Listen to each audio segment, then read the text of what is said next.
The nations united against Israel. The gathering storm. The United Nations resolution against the Israeli settlements, made possible by the abstention of the United States from the vote, claims that Israeli settlements in the West Bank are illegal under international law. This includes East Jerusalem, the Jewish quarter in the Old City, and the Western Wall. The passing of the resolution caused outrage throughout much of the Israeli government and public. What this resolution in effect says is that it is illegal for Jews to live in Judah. It in effect says that Jews who live there must be deported. Hitler would have supported it too.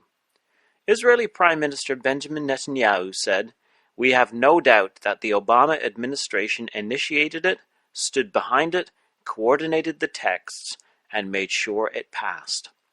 Education and Diaspora Affairs Minister Naftali Bennett said, "We have already tried the left's path. Now the time has come to try the path that we're offering, sovereignty. Take the maximum amount of territory with the minimal amount of Palestinians. We'll hand in a bill regarding Ma'ale Adumim first." This claim of illegality is based on the Geneva Convention relative to the protection of civilian persons in time of war. Israel would have to be defined as an occupying power, and based on that definition, according to the convention, Israel would not be able to deport or transfer parts of its own civilian population into the territory it occupies. In order for Israel to be an occupier, the question is whose land are they occupying? The other question that arises is whether Israel has historical claims to the territory under question. Whose land is Israel occupying? The first thought would probably be that the territory belongs to the Kingdom of Jordan. However, Jordan has no legal claim to the territory. Jordan occupied the land from 1948 until 1967. They annexed it in 1950, but this was never recognized as legitimate. In the historian Martin Gilbert's book, Jerusalem in the 20th Century, he wrote,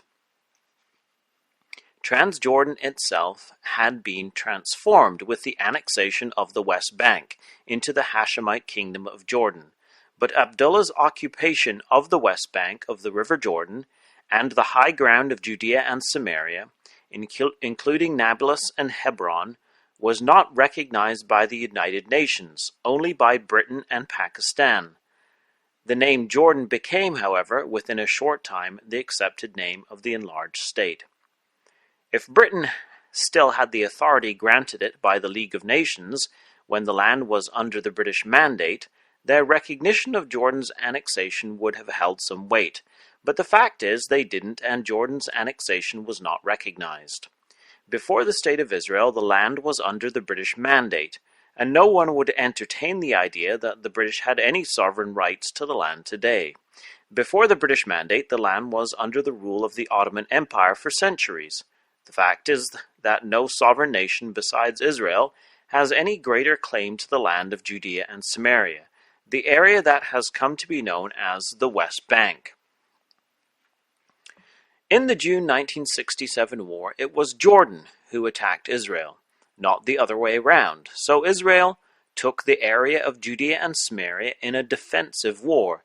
This combined with the fact that Jordan's annexation of the area was not recognized, and that no other sovereign nation exists which has a claim to the territory, makes it impossible to claim that Israel is an occupier, unless it could be proven that Israel has no historical or other claims to the area of Judea and Samaria. This should hardly need to be established. To claim that Israel has no historical roots in the area of Judea and Samaria would be absurd. Yet today this is claimed. On April 15th of this year, UNESCO adopted a resolution ignoring Jewish ties to the Temple Mount, the Jerusalem Post reported. UNESCO's executive board in Paris on Friday adopted a resolution whose language ignores Jewish ties to its holy religious site of the Temple Mount and the Western Wall area in Jerusalem's Old City. The report stated that Prime Minister Benjamin Netanyahu dismissed the move as another absurd UN resolution. Netanyahu said, UNESCO ignores the unique Jewish connection to the Temple Mount, the site of two temples for 1,000 years, and the place to which Jews prayed for thousands of years. The UN is rewriting a basic part of human history and proving that there is no low to which it will not reach. Constantly, archaeological discoveries are brought to light proving again and again the Israeli-Jewish connection to the land. The Dead Sea Scrolls, which contain the founding documents of the Jewish nation, written in Hebrew, were discovered in the area known as the West Bank. To deny the Jewish-Israeli connection to Jerusalem, the Temple Mount, Hebron, Bethlehem, Bethel, Shiloh, Shechem, and many other places in Judea and Samaria is a complete denial of history. In modern history, before the State of Israel was established, there were a number of Jewish communities in the area, now known as the West Bank. There was an old Jewish community in Hebron that had been massacred by the Arabs in 1929. Any survivors were expelled by the British. The Gush Etzion settlement block just south of Jerusalem near Bethlehem was destroyed in the War of Independence. Most of the inhabitants were massacred by the Arabs. Of course, Jews had been living in Jerusalem for centuries and praying at the Western Wall. So what does the Bible say? The prophecy of Joel chapter 3 talks about the time when Jerusalem will be holy and no strangers will pass through her any more. In Joel 3 verse 17, God says through the prophet, "So shall ye know that I am the Lord your God, dwelling in Zion, my holy mountain. Then shall Jerusalem be holy, and there shall no strangers pass through her any more."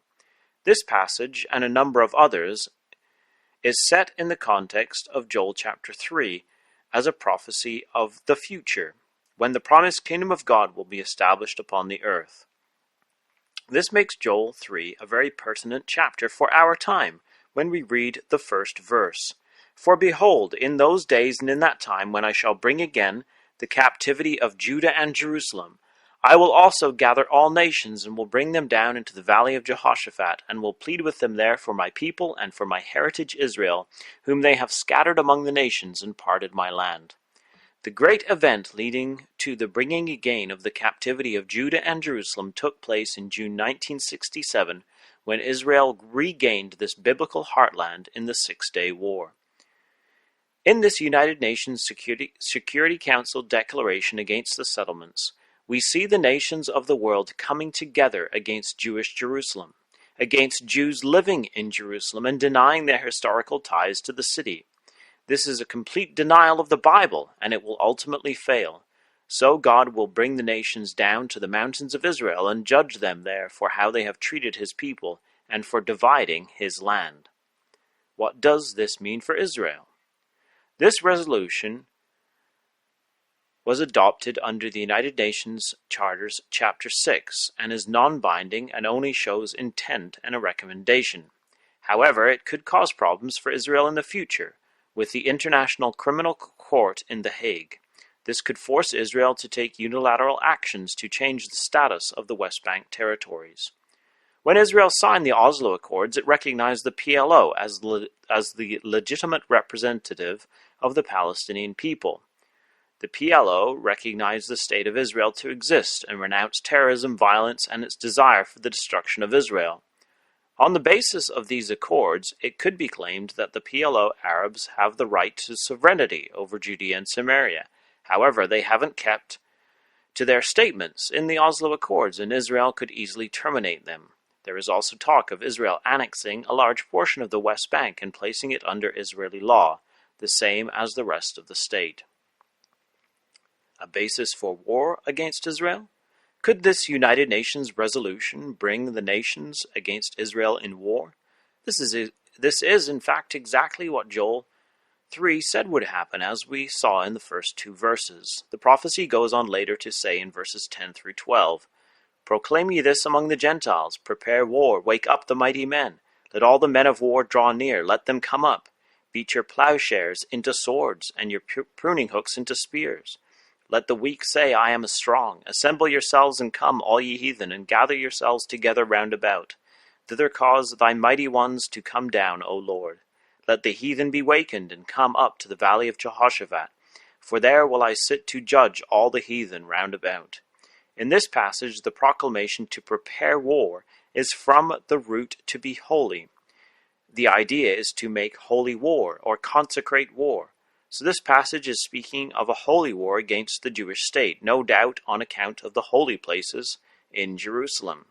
In the prophecy of Ezekiel 38, the prophet speaks of a great host invading Israel from the north. They will come down upon the mountains of Israel, and those that dwell in the midst of the land. The mountains of Israel in the midst of the land is a clear description of the part of the land known today as the West Bank, the area of this land that is so controversial. Shortly after passing the UN anti-settlement resolution, U.S. President-elect Donald Trump tweeted, "As to the UN, things will be different after January 20th. We certainly see a very anti-Israel administration on the way out and what appears to be a very pro-Israel administration on the way in.